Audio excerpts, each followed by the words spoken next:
கோபுரம் டிவி நேயர்களுக்கு இனிய வணக்கம். இன்று பிறந்தநாள் காணும் மற்றும் மணநாள் காணும் அத்துணை சகோதர சகோதரிகளுக்கும் எங்களது இனிய வாழ்த்துக்கள். பாபாவின் ஆசிகளோடு பல்லாண்டு காலம் நீங்கள் எல்லா வளங்களும் செல்வங்களும் பெற்று நலமுடன் வாழ வாழ்த்துகிறோம். பாபா அழைக்கிறார். அவரின் பொன்மொழிகளை கேட்பதற்காக, நம் பிரச்சனைகளை தீர்த்து வைக்கும் அற்புதமான கூட்டு பிரார்த்தனை செய்வதற்காக, மேலும் மனம் ஒருநிலைப்படவும் மனம் அமைதி பெறவும் அற்புதமான தியானம் செய்யவும் பாபா அழைக்கிறார். பாபா நம் கரங்களை பிடித்து அழைத்துச் சென்று அற்புதம் நிகழ்த்தவிருக்கிறார். வாருங்கள், பாபாவின் பொன்மொழிகளை தரிசனம் செய்வோம். அன்பு குழந்தையே, நம் வேண்டுதல்களுக்கும் துயரங்களுக்கும் பாபா செவிசாய்க்கிறார். பாபாவை குறிப்பிட்ட ஆலயத்தில் மட்டுமே மிகவும் விசேஷமான சக்திகள் கொண்டவராக உருவகப்படுத்துவது, மேலும் பக்தர்களின் பிரார்த்தனைகளை பாபாவிடம் எடுத்து கூறும் பிரதிநிதிகள் போன்ற மனப்போக்கில் பலர் ஈடுபடுகிறார்கள். உண்மை அதுவல்ல. எல்லா நேரங்களிலும் எல்லா இடங்களிலும் எல்லோருடைய வேண்டுதல்களையும் துயரங்களையும் பாபா கேட்கிறார், செவிசாய்க்கிறார். பக்தர்களுடைய வேண்டுதல்களை நிறைவேற்றி வருகிறார். எல்லாவற்றிற்கும் மேலாக பாபா தமது பக்தர்களை தமது சொந்த குழந்தைகளாக நேசித்தார், நேசித்தும் வருகிறார். ஒரு சமயம் பாபா ஒரு குழந்தையை சுட்டிக்காட்டி, இக்குழந்தை தூங்கும்போது நாம் அருகில் இருக்க வேண்டும், விழித்திருந்து கவனித்து சிரமம் ஏற்க வேண்டும் என கூறினார். பக்தர்களின் பால் பாபாவின் அக்கறை மிகவும் மேலானது. எப்போதுமே பாபா தமது பக்தர்களின் பின்னாலேயே இருந்து பக்தர்களை தாங்கி வருகிறார். இதுவே உண்மை. இதில் முழு நம்பிக்கை கொள்ளுங்கள். இந்த உண்மையை கிரகித்து கொள்ளும்போது உங்களது மனதில் அச்சம் கவலை எதுவும் இல்லாமல் போகும். பாபா சொல்வது, நான் எங்கும் இருக்கிறேன். நீரிலும் நிலத்திலும் காய்ந்து போன கொம்பிலும் மனிதர்களிடையேயும் வனத்திலும் இந்த தேசத்திலும் வெளி தேசங்களிலும் எங்கும் இருக்கிறேன்.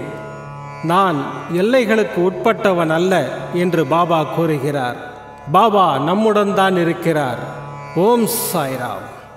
பாபாவின் அற்புதமான பொன்மொழிகளை தரிசனம் செய்தோம். அடுத்த நிகழ்வு கூட்டு பிரார்த்தனை. நம் மனநலன் சார்ந்த பிரச்சனைகளுக்காகவும் உடல் நலன் சார்ந்த பிரச்சனைகளுக்காகவும் மற்றும் நம் அனைத்து விதமான பிரச்சனைகளுக்காகவும் சாய்நாதரிடம் கூட்டு பிரார்த்தனை செய்வோம். வாருங்கள், இந்த அற்புதமான கூட்டு பிரார்த்தனையை செய்வோம். பிரார்த்தனாஷ்டகம். 8 பிரார்த்தனைகள். சாந்தமான மனம் கொண்ட சாயிநாதரே, அறிவின் சிகரமே, அன்புள்ளம் கொண்டவரே, கருணை கடலே, உண்மையின் இருப்பிடமே, மாயை என்னும் இருளை அகற்றுபவரே, ஜாதி மத பேதங்களுக்கு அப்பாற்பட்டவரே, எங்களின் புரிந்து கொள்ளும் திறமைக்கு அப்பாற்பட்டவரே, அன்பின் இருப்பிடமே, ஷீரடி வாழ் இறைவனே, என்னை காப்பாற்றும், என்னை காப்பாற்றும்.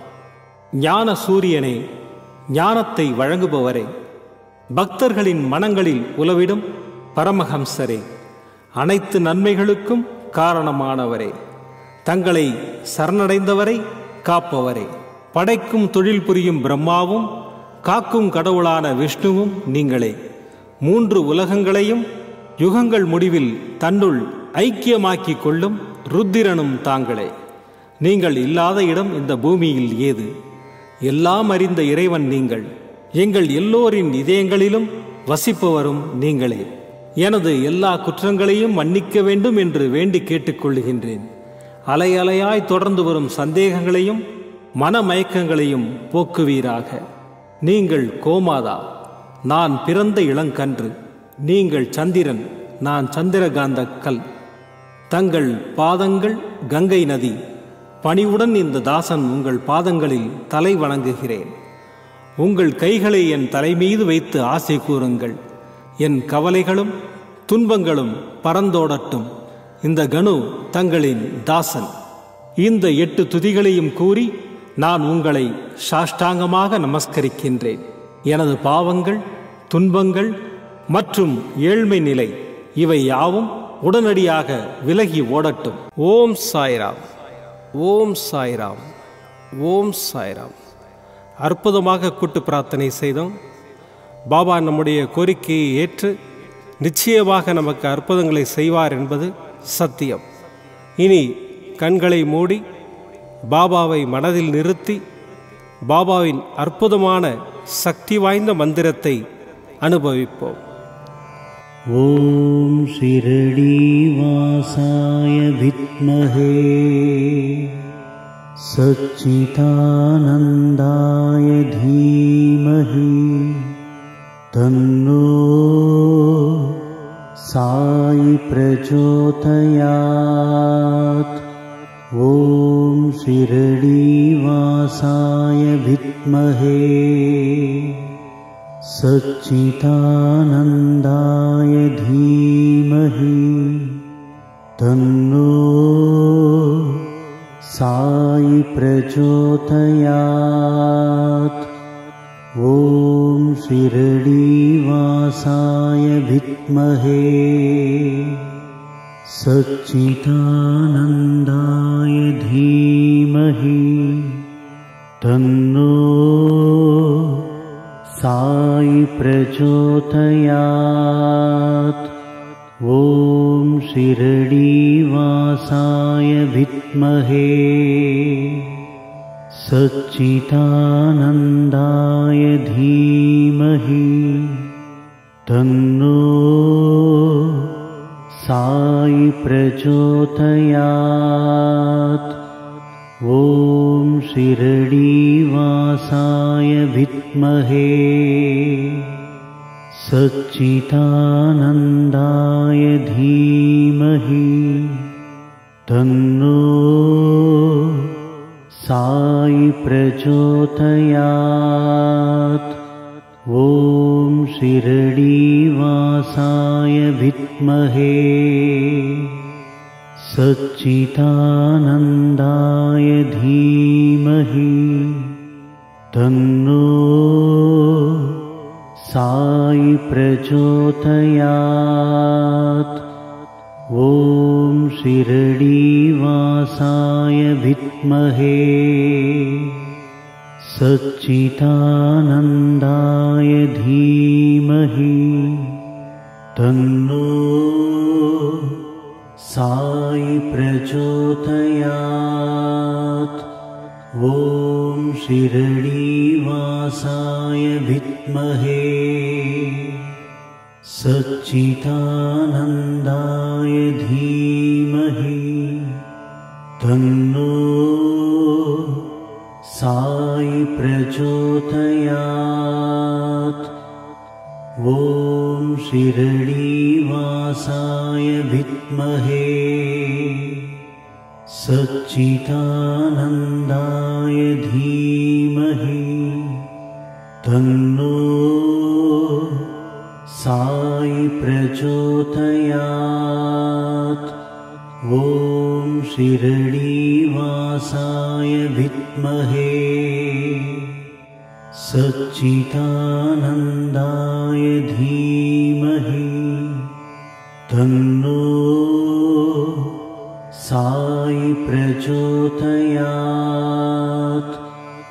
ஓம் ஷிரடி வாசாய வித்மஹே சச்சிதானந்தாய தீமஹி தன்னோ சாய் பிரச்சோதயாத். ஓம் ஷிரடி வாசாய வித்மஹே சச்சிதானந்தாய தீமஹி தன்னோ சாய் பிரச்சோதயாத். ஓம் ஷிரடி வாசாய வித்மஹே சச்சிதானந்தாய தீமஹி தன்னோ சாய் பிரச்சோதயாத். शिरडीवासाय विद्महे सच्चिदानन्दाय धीमहि तन्नो साई प्रचोदयात्। ॐ शिरडीवासाय विद्महे सच्चिदानन्दाय धीमहि तन्नो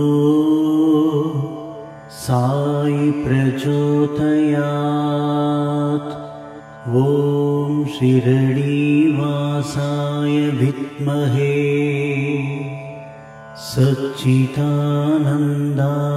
धीमहि तन्नो साई प्रचोदयात्। ॐ शिरडीवासाय विद्महे सच्चिदानन्दाय धीमहि तन्नो साई प्रचोदयात्। ॐ शिरडीवासाय विद्महे सच्चिदानन्दाय धीमहि तन्नो साई प्रचोदयात्। ॐ शिरडीवासाय विद्महे सच्चिदानन्दाय धीमहि तन्नो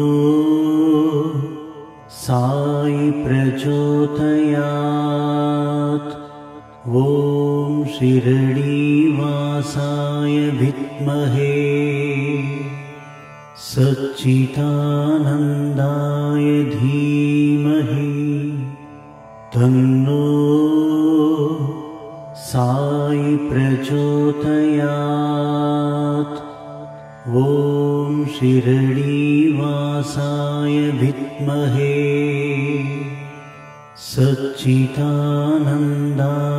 धीमहि तन्नो साई प्रचोदयात्। ॐ शिरडीवासाय विद्महे सच्चिदानन्दाय धीमहि तन्नो साई प्रचोदयात्। ॐ शिरडीवासाय विद्महे सच्चिदानन्दाय धीमहि तन्नो साई प्रचोदयात्। ॐ शिरडीवासाय विद्महे सच्चिदानन्दाय धीमहि तन्नो साई प्रचोदयात्। ॐ शिरडीवासाय विद्महे सच्चिदानन्दाय धीमहि तन्नो साई प्रचोदयात्। ॐ शिरडीवासाय विद्महे सच्चिदानन्दाय धीमहि तन्नो साई प्रचोदयात्। ॐ शिरडीवासाय विद्महे सच्चिदानन्दाय धीमहि तन्नो साई प्रचोदयात्। ॐ शिरडीवासाय विद्महे सच्चिदानन्दाय धीमहि तन्नो साई प्रचोदयात्। ॐ शिरडीवासाय विद्महे सच्चिदानन्दाय धीमहि तन्नो साई प्रचोदयात्। ॐ शिरडीवासाय विद्महे सच्चिदानन्दाय धीमहि तन्नो साई प्रचोदयात्। ॐ शिरडीवासाय विद्महे सच्चिदानन्दाय धीमहि तन्नो साई प्रचोदयात्। ॐ शिरडीवासाय विद्महे